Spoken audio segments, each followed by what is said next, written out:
La intervención de los sindicatos tanto de Estados Unidos como de Canadá, pues también genera el derecho de que los sindicatos mexicanos pudieran observar lo que a su vez se practica en estos dos países.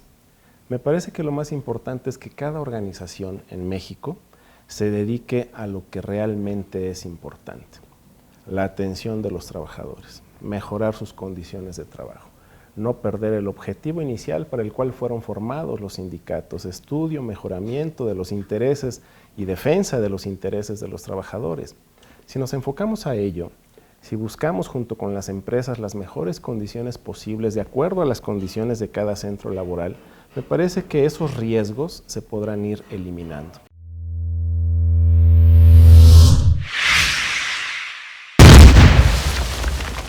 La Confederación de Sindicatos de Obreros y Campesinos del Estado de Puebla está conformada por un equipo numeroso de trabajo que tiene como misión continuar con lo que ya se venía haciendo. Don Leonardo nos dejó un legado que vale la pena, por supuesto, retomar. Habrá algunos aspectos que se tengan que adicionar, y todo ello en función de los retos que nos impone la reforma laboral, los compromisos que debemos asumir al interior de las empresas, por supuesto la actualización de los estatutos que afortunadamente ya se llevaron a cabo en tiempo y forma, y bueno, ahora el reto de legitimar los contratos colectivos de trabajo. A eso nos estamos enfocando en estos últimos meses, por supuesto.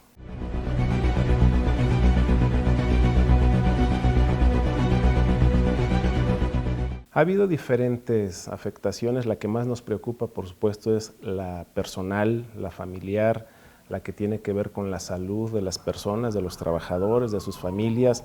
Lamentablemente hemos tenido el fallecimiento de un número muy importante, sí de trabajadores, pero principalmente de familiares de los trabajadores, y eso nos afecta moralmente. En el aspecto económico, por supuesto que ha habido algunas afectaciones debido a los paros técnicos que se tuvieron que implementar desde el año pasado, los 2 primeros meses de la pandemia, y posteriormente de manera consecutiva se han tenido que realizar algunos paros técnicos, aunado, por si fuera poco, pues a la falta de microprocesadores en algunas industrias, que también se ha sumado a este factor. Evidentemente, todo ello conjuntado, pues sí nos ha puesto en crisis, se puede decir, en algunas empresas más que otras, en algunas industrias más que otras, pero afortunadamente se ha ido sorteando de tal manera que hoy día no tenemos un centro de trabajo que haya cerrado como consecuencia de la pandemia. Hemos hecho esfuerzos conjuntos, empresas, sindicato, trabajadores, para llegar a acuerdos convenientes que permitan la continuación de las labores, pero también la seguridad de los trabajadores. Sí hubo algún recorte de personal en diversas empresas que afortunadamente se empieza a recuperar, no en el ritmo que quisiéramos, pero ya hay algunas que están recontratando, ya sea porque sus niveles de producción se están retomando o porque han generado nuevos proyectos. Entonces hemos empezado a recuperar algunos, no hemos llegado todavía al nivel de los que se perdieron, pero bueno, es un proceso, lo entendemos bien.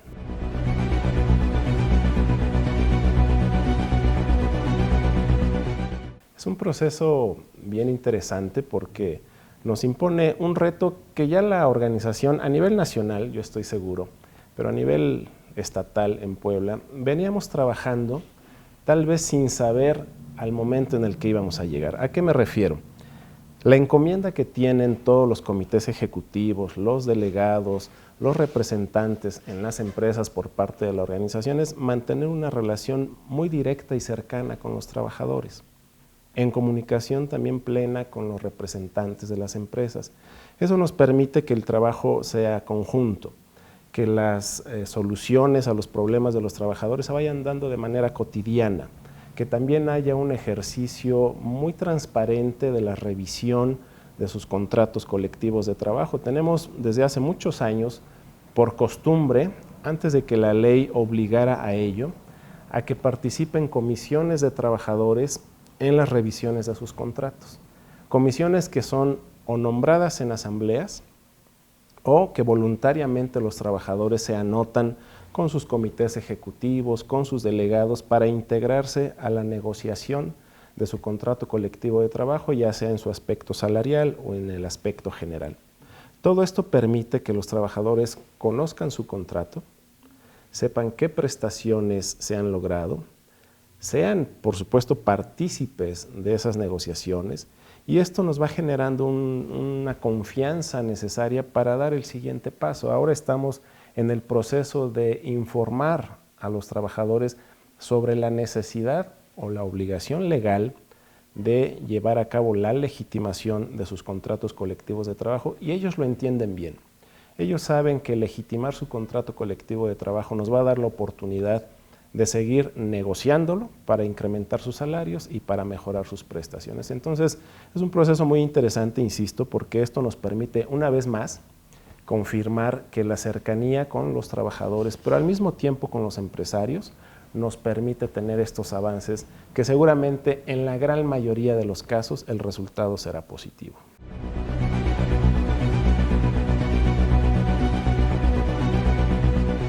Que este ejercicio del voto libre, directo, personal y secreto, sí da la oportunidad de que sea una práctica más democrática, más transparente, pero yo quisiera compartir un caso que por reservas naturales no voy a mencionar el nombre de la empresa ni del sindicato, pero lo vivimos hace pocas semanas. Ellos sabían del derecho, me refiero a los trabajadores, del derecho que tienen de ejercer ese voto libre, personal, secreto, para la elección de su comité ejecutivo. Estoy hablando de un sindicato de empresa. Llegamos a la asamblea que se celebró aquí en el auditorio de nuestra organización, con todas las medidas pertinentes para cuidar la salud de los trabajadores, y se les informó evidentemente sobre ese derecho que tenían. Y los propios trabajadores, por mayoría calificada, decidieron que la elección se llevara a cabo a mano alzada. Esa es democracia también, porque si bien es cierto la ley ya da ese derecho a los trabajadores, lo reconoce y obliga a los sindicatos a que se practique de esa forma una elección, una votación, pues también es democracia que los trabajadores decidan llevarlo a cabo mediante una práctica que ha sido histórica, que en algunos casos seguramente se abusó de esa práctica, es un hecho, pero que aquí se demostró con toda seriedad que los trabajadores tienen la capacidad y la madurez suficiente para tomar decisiones. Y se llevó a cabo así la elección de su comité ejecutivo, cartera por cartera, mediante un voto a mano alzada, de manera económica, como lo conocemos también, y pudiéramos pensar que contraviene la ley, pero si se respeta el derecho de los trabajadores a decidir, pues me parece que es un ejercicio completamente democrático.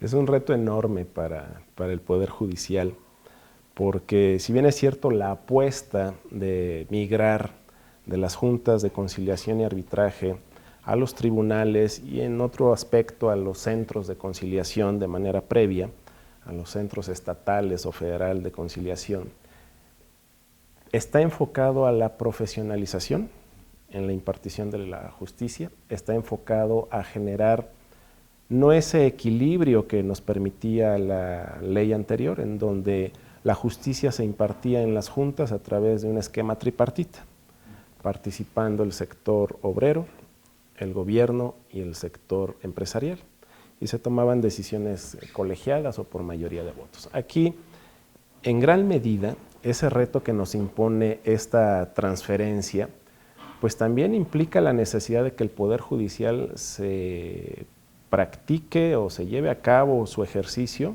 mediante una transparencia absoluta y cero corrupción. Porque en su momento se hablaba de que en las juntas de conciliación y arbitraje había una corrupción que permitía justamente lo que mencionas, que los juicios se alargaran de tal manera que los únicos beneficiados eran los abogados de las partes y no los trabajadores o no, en su caso, los patrones, que generalmente eran los demandados. Pero si hay esta transparencia y cero corrupción en el Poder Judicial, creo que se cumplirá una parte importante. No sé si eso permita que se agilice la tramitación de los juicios. Ya sabemos lo que menciona la ley al respecto para poder limitar los tiempos en la tramitación de un juicio, pero efectivamente los recursos no solo humanos, sino materiales tanto del Poder Judicial e, insisto, de los centros de conciliación que se están generando ya a nivel federal y a nivel local, pues habrá que entender si se logra cumplir, porque me parece que el reto es enorme. Ya lo vimos con la reforma penal, llevó 6 años propiamente o más su implementación y no siempre con resultados favorables. Entonces, ahí tendremos que abonar los diferentes actores, los trabajadores, los sindicatos, los empresarios y por supuesto los abogados para transparentar el ejercicio o la impartición de la justicia laboral.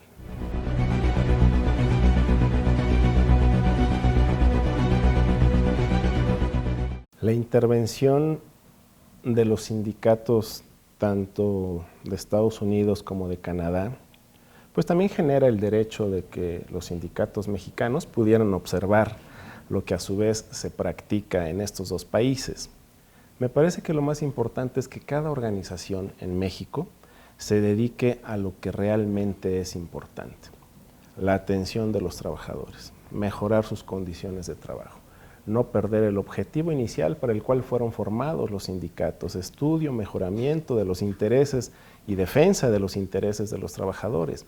Si nos enfocamos a ello, si buscamos junto con las empresas las mejores condiciones posibles de acuerdo a las condiciones de cada centro laboral, me parece que esos riesgos se podrán ir eliminando.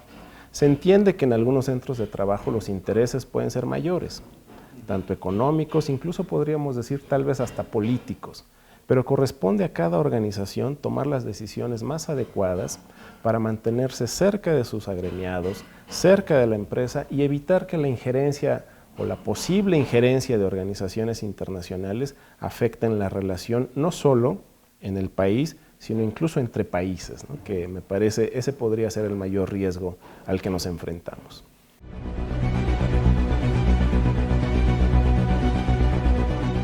Seguramente tendría yo que referirme a algunos comentarios que hacía don Leonardo Contreras, mi papá, porque esto ya se practicó hace muchos años en algunos centros de trabajo, sobre todo de la industria textil.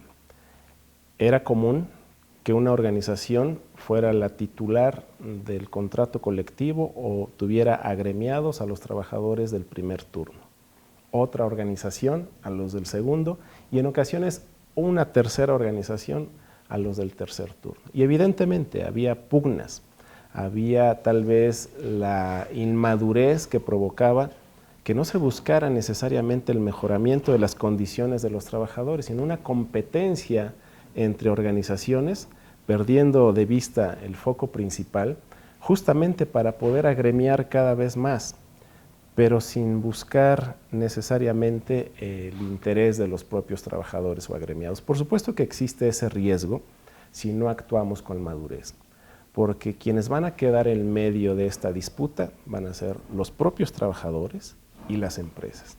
Y con ello el riesgo de que las inversiones, el crecimiento de las plantas productivas, la estabilidad laboral se vean perjudicados.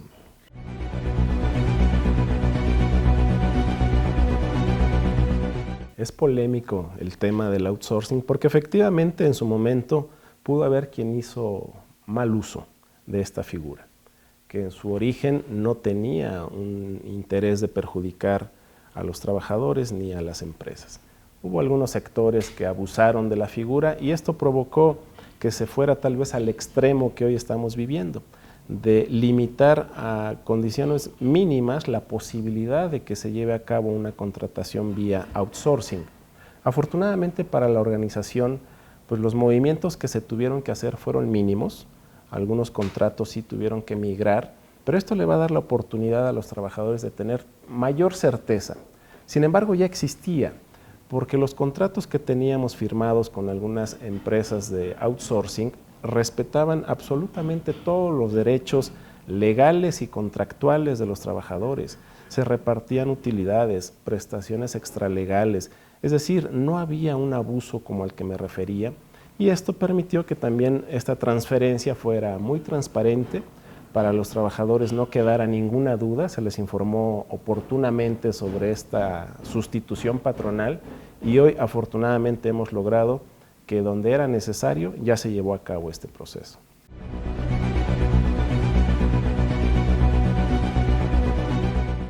Sí, efectivamente, ahí estriba la obligación de las organizaciones sindicales de informar oportuna y claramente a sus agremiados, porque es cierto, hay trabajadores que ya consideran que lo que van a recibir necesariamente son 3 meses de salario, y sabemos que más bien es el tope, 3 meses de salario, o en su caso, el promedio de los 3 años anteriores, lo que resulte en beneficio del trabajador.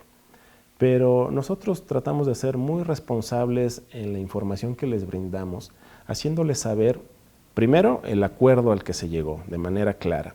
Y por otro lado, como siempre se los decimos, depende de las condiciones de cada centro de trabajo.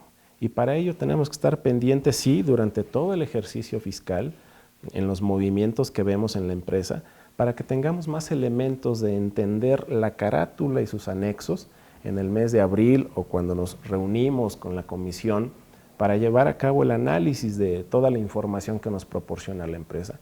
Y eso nos permite tener la certeza de que efectivamente se está declarando lo que es real y finalmente siempre conservamos el derecho de ejercitar en todo caso una queja o el medio que nos permite la ley para inconformarnos con la declaración que presenta la empresa.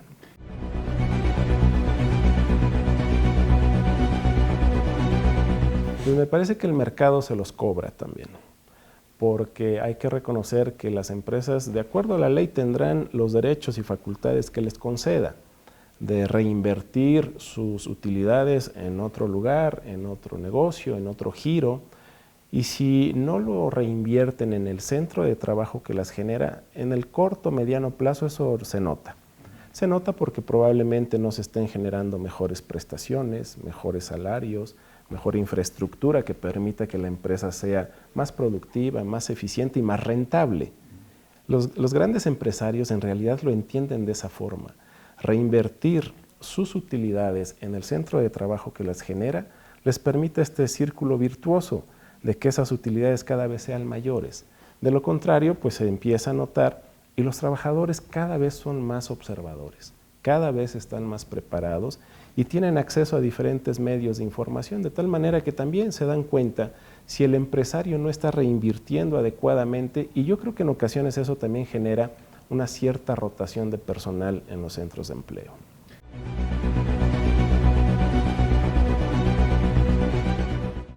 Pues me parece que es un primer paso, porque habría que diferenciar entre recaudación y posteriormente la aplicación de los recursos que se recaudan, porque no nos podríamos quedar con la imagen de que recaudar más necesariamente es mejor. Si la aplicación de esos recursos no se destina a planes, programas o acciones que beneficien en general a la población o por lo menos a los sectores de donde se están obteniendo esos ingresos vía recaudación fiscal. Entonces es un paso inicial. Ya históricamente se habían realizado algunos esfuerzos a nivel internacional para generar estos compromisos o estas obligaciones en las empresas globales.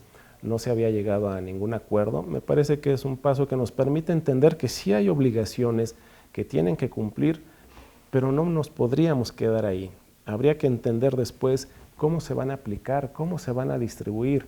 Sabemos que el origen principal de los problemas de un país como el nuestro es la distribución de la riqueza, o en su caso, la distribución de los recursos que se obtienen vía recaudación fiscal. Me parece que ese sería el siguiente paso, que además es un reto no solo para los gobiernos, sino para todos los actores que intervienen en este aspecto.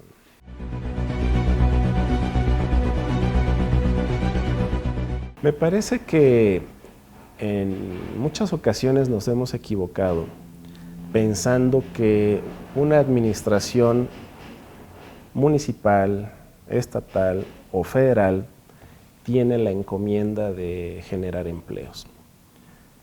Tiene la encomienda, sí, de generar las condiciones para que los inversionistas sean los que generen empleos en buenas condiciones. El asistencialismo históricamente ha demostrado que no genera productividad, que no genera eficiencia, que no genera rentabilidad, que en muchas ocasiones no genera responsabilidad social, porque acostumbramos a las personas a recibir y no necesariamente a dar. Entonces sí creo que el rumbo se puede corregir sin descuidar a las personas que son más necesitadas, pero no necesariamente otorgando, sino creando las condiciones para que sí efectivamente tengan acceso a los diferentes servicios que son considerados para evaluar la riqueza o la pobreza de un pueblo.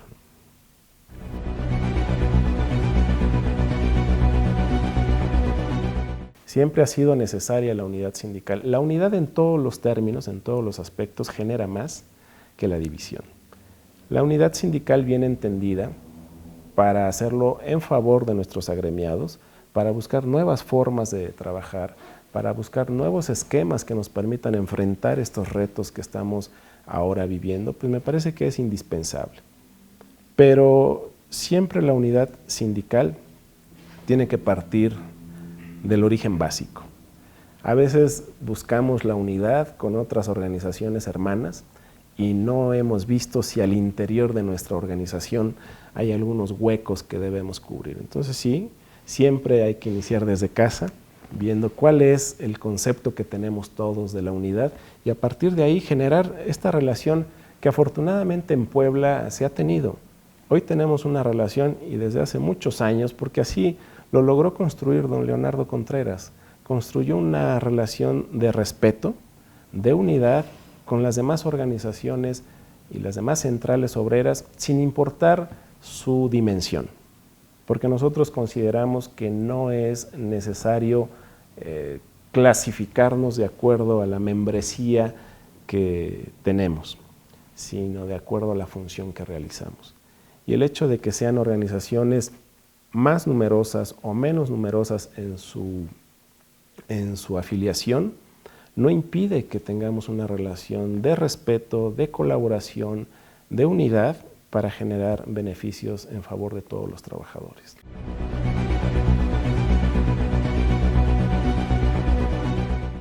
Yo me siento en casa. Yo me siento en casa porque tengo 25 años cobijado en la CROM. Inicié pues, en el departamento jurídico de la Confederación del Estado, junto con otros abogados que lo integraban en su momento. Hace aproximadamente 10, 12 años como responsable de dicho departamento jurídico y a partir del mes de febrero de este año, el Consejo Confederal, que es el órgano máximo de la Confederación del Estado, me hizo el honor de nombrarme o elegirme como secretario general de la Confederación para concluir el periodo que vence el 30 de enero de 2026. Un ejercicio social, un periodo que inició don Leonardo Contreras Cisneros, quien falleció lamentablemente el 25 de enero de 2021. Esta responsabilidad que me confiere el Consejo Confederal, los integrantes de las federaciones que lo conforman, me motiva, por supuesto, a hacer cada vez mejor mi trabajo. Los retos que estamos enfrentando, no en lo personal, sino como organización, como sindicatos, pues nos obligan a ser cada vez más creativos, a ser cada vez más pensantes de las diferentes formas que tenemos para acercarnos a la gente. Está muy claro que si nos mantenemos cerca de los trabajadores, si los atendemos, si los sabemos escuchar, si les damos soluciones oportunas, el sindicato en general se fortalece. Y al fortalecer al sindicato también estamos fortaleciendo los centros de empleo, porque de igual manera los empresarios serios, que hay muchos en el país, los empresarios serios entienden que un sindicato fortalecido puede generar una empresa fortalecida también. Porque se puede trabajar en conjunto, se pueden buscar nuevos esquemas en donde el sindicato ya no se dedica únicamente a vigilar que se cumpla con lo mínimo legal o con lo que contractualmente hemos generado. De ahí que esta obligación que tenemos de mantener fortalecidas nuestras relaciones, pues es lo que a mí me motiva a seguir adelante. Creo que tenemos una organización, estoy convencido que tenemos una organización en Puebla, que además con la dirigencia del maestro Rodolfo González Guzmán a nivel nacional, pues nos permite mantenernos unidos en torno a un proyecto común. Entendemos de la misma forma cómo dirigir una organización. Y dirigir una organización pues debe ser en beneficio de nuestros compañeros agremiados.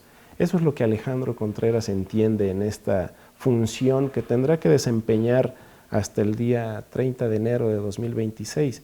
Y para ello entiendo que además nos tenemos que rodear, como sucede en nuestro caso, de un gran equipo de trabajo, no solo por el número de compañeros que nos apoyan, sino por la calidad de su trabajo.